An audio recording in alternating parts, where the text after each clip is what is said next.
1,00,000 కోట్ల వ్యయంతో 86 ప్రాజెక్టులను తీసుకొచ్చారు. సుమారుగా 1 కోటి ఎకరాలను కొత్తగా సాగులోకి తీసుకురావాలని భావించి 2004లో ఆయన ముఖ్యమంత్రిగా ఉన్నప్పుడు ఒక ఆలోచన చేసి దాన్ని ప్రాక్టికల్గా తీసుకొచ్చాడు. వెలుగొండ కానీ, హంద్రినివా కానీ, గాలేరు, నగరి, తోటపల్లి, వంశధార, చివరికి పోలవరం కూడా అంత పెద్ద ఎత్తున రైతుల కోసం, వ్యవసాయం కోసం, సాగునీటి కోసం ఆలోచన చేసినటువంటి మహానుభావుడు డాక్టర్ వైఎస్ రాజశేఖర రెడ్డి గారు. జలయజ్ఞం కొన్ని ప్రాజెక్టులు పూర్తి చేశారు కూడా, 23 ప్రాజెక్టుల దాకా పూర్తి చేశారు. చంద్రబాబు నాయుడు గారి తర్వాత వచ్చిన జలయజ్ఞం నాదేనంటాడు. పోలవరాన్ని నేనే సృష్టించానంటాడు. పోలవరం కోసం తాపత్రయపడ్డానంటాడు. ఆయన 14 సంవత్సరాలు ముఖ్యమంత్రిగా ఉన్నప్పుడు పోలవరం గురించి ఆలోచించిన సందర్భమే లేదు, జలయజ్ఞం గురించి ఆలోచించిన సందర్భమే లేదు, నీటిపారుదల ప్రాజెక్టుల గురించి కనీసం ఆలోచించుకోకుండా టెక్నాలజీ గురించి గొప్పగా ఆలోచించానని పదే పదే చెప్పుకునేటటువంటి వ్యక్తి. ఎందుకు ఈ విషయాన్ని చెప్తున్నానంటే, నిన్న మొన్న ఇంకా వారికి ఉన్న మీడియా, ముఖ్యంగా వారికి ఉన్నటువంటి పత్రికలు రాస్తున్నాయి, రాష్ట్రానికి జలహారతి, గోదావరి బనకచెర్ల ఒక అద్భుతమైన ప్రాజెక్ట్, ఇది గేమ్ చేంజర్, ఇది తయారైతే రాష్ట్రం సస్యశ్యామలం అయిపోతుంది, కరువు కాటకాలన్నీ పోతాయి అనే మాట మాట్లాడుతున్నారు. మంచిదే. అసలు ఈ గోదావరి బనకచెర్ల ఈయనే కనిపెట్టినట్టు, ఈయనే దాన్ని ప్రారంభించబోతున్నట్టు చెప్పేసుకుంటున్నాడు. వాళ్ళు రాసేసుకుంటున్నారు. అమ్మాయికి జనం నిజం అనుకుంటారేమో మాకు అనుమానం. అందువల్ల నేను ఈ విషయాన్ని మీకు సవివరంగా సాధ్యమైనంత వరకు వివరించాలనే ఉద్దేశంతో మీ ముందుకు రావడం జరిగింది. ఏ విధంగా అయితే జలయజ్ఞం నా సొంతం అని ప్రచారం చేసుకుంటున్నారో, ఇవాళ గోదావరి బనకచెర్ల స్కీమ్ కూడా, అంటే నదుల అనుసంధానానికి సంబంధించినటువంటి ఈ స్కీమ్ కూడా తనదేను అని ప్రచారం చేసుకునే తాపత్రయాన్ని మనం ఇక్కడ చూస్తున్నాం. అది కరెక్ట్ కాదని చెప్పేటటువంటి ప్రయత్నమే నాది. ఏ ప్రాజెక్ట్ అయినా నేను మనవి చేస్తున్నా, ఈ రాష్ట్రంలో వ్యవసాయానికి, నీటికి సంబంధించిన ఏ ప్రాజెక్ట్ అయినా డాక్టర్ వైఎస్ రాజశేఖర రెడ్డి గారే శ్రద్ధ చూపాడు. ఆ తర్వాత ఆయన కుమారుడైనటువంటి జగన్మోహన్ రెడ్డి గారు అధికారంలోకి వచ్చిన తర్వాత కూడా ఆయనే ఈ జలయజ్ఞాన్ని పూర్తి చేయాలని తాపత్రయపడినటువంటి వ్యక్తి 5 సంవత్సరాల పాటు. జగన్మోహన్ రెడ్డి గారు అధికారంలోకి రాగానే గోదావరి జలాలు మనందరికీ తెలుసు, కృష్ణా గోదావరి మనకు ప్రధానమైనటువంటి నదులు. కృష్ణలో నీరేమో ఒకసారి వస్తుంది, ఒకసారి రాదు, ఒకసారి పొంగి పొరలిద్ది. నీడైతే లేక మా పల్నాడు ప్రాంతంలో పంటలు కూడా వేసుకోలేదు.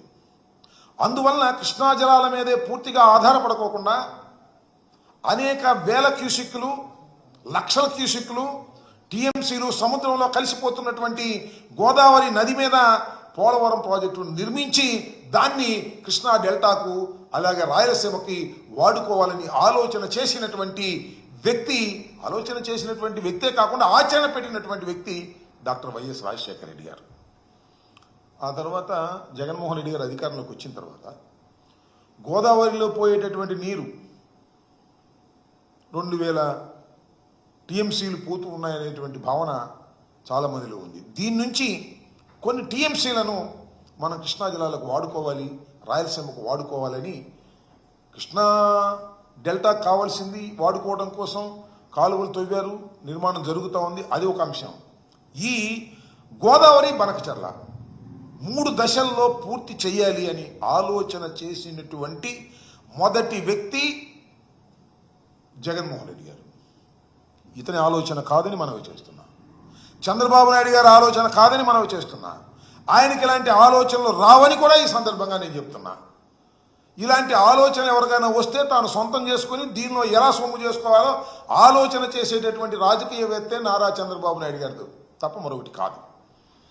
జగన్మోహన్ రెడ్డి గారు అధికారంలోకి వచ్చిన తర్వాత ఇరిగేషన్ శాఖతో సంబంధించి వారందరినీ పిలిచి మాట్లాడి ఏ విధంగా చేయాలని ఆలోచన చేసి 280 టీఎంసీలను గోదావరి నుంచి కృష్ణానదిలో వేసేదాక, అంటే ఇప్పుడున్నవి కాక 17,000 క్యూసిక్లకు సంబంధించి ఇవాళ కాలువలు ఉన్నాయి.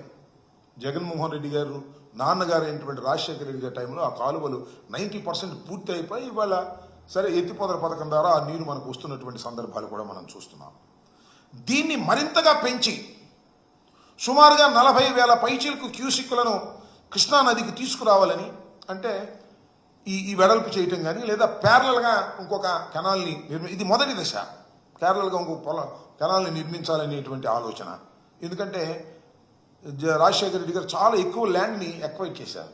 ఈ కెనాల్కి సంబంధించింది కాకుండా అవసరమైతే ఇంకా వెడల్పు చేయడానికి కావలసినటువంటి 40,000 క్యూసిక్ల నీరు ప్రవహింపచేయడానికి వీలుగా కావలసినటువంటి ల్యాండ్ కూడా ఎక్వైర్ చేస్తున్నారు రాజశేఖర రెడ్డి గారు. అందువలన దీనికి రోజుకి 2 టీఎంసీలు తీసుకొని మొత్తం 280 టీఎంసీలను కృష్ణా నదిలోకి వేసి ఇక్కడ నుంచి మళ్ళా దీన్ని లిఫ్ట్ చేసేటటువంటి కార్యక్రమం మన వైకుంఠపురం దగ్గర నుంచి లిఫ్ట్ చేసి దాన్ని తీసుకెళ్లి బొల్లాపల్లి రిజర్వాయర్లో కలపాలి. దీనిలో మధ్యలో అనేక దశలు ఉన్నాయి.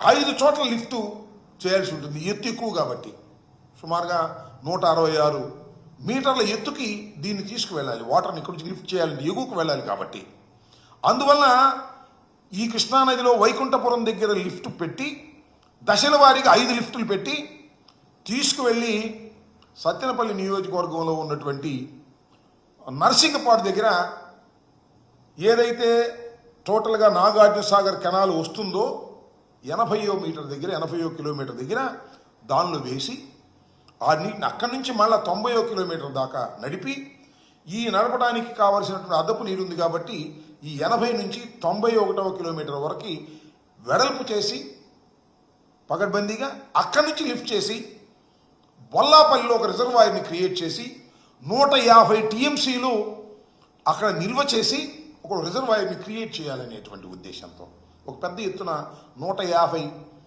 టీఎంసీలు నిల్వ చేసేటటువంటి ఒక రిజర్వాయర్ని నిర్మించి అక్కడి దాకా తీసుకువెళ్ళాలనేటువంటి ఉద్దేశం. ఇది 3 దశలు. నేను ఇది 2వ దశ చెప్తున్నా. మొదటి దశ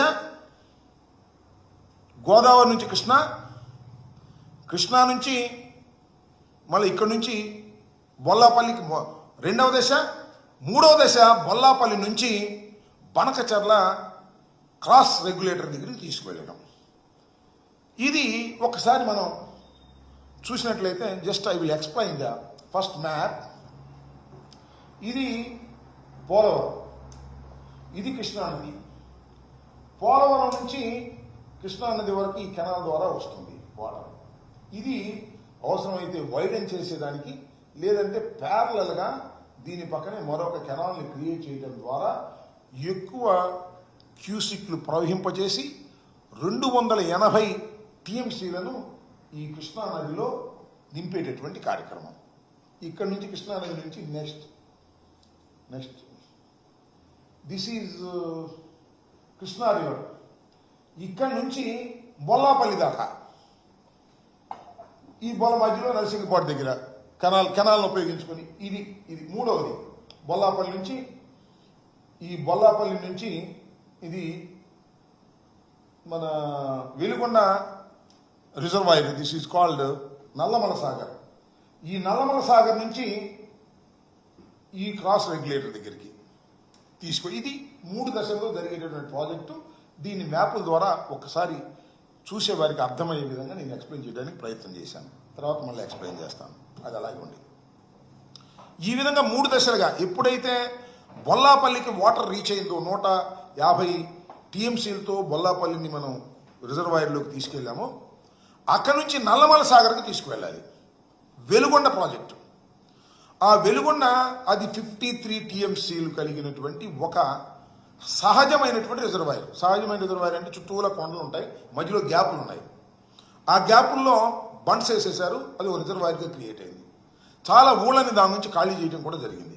రిజర్వాయర్ ఆల్మోస్ట్ ఆల్ కంప్లీట్ అయిపోయింది. కాకపోతే కాంపెన్సేషన్ ఇవ్వాల్సి 1,000 కోట్ల పైగా ఇవ్వాల్సి ప్రస్తుతానికి ఆగింది. చంద్రబాబు నాయుడు గారు ఇస్తే అది టన్నల్స్ కూడా పూర్తయిపోయి కృష్ణా రివర్ నుంచి టన్నల్స్ వచ్చి దానిలో నింపుకోవడానికి 53 టీఎంసీ నింపుకోవడానికి ఇక్కడ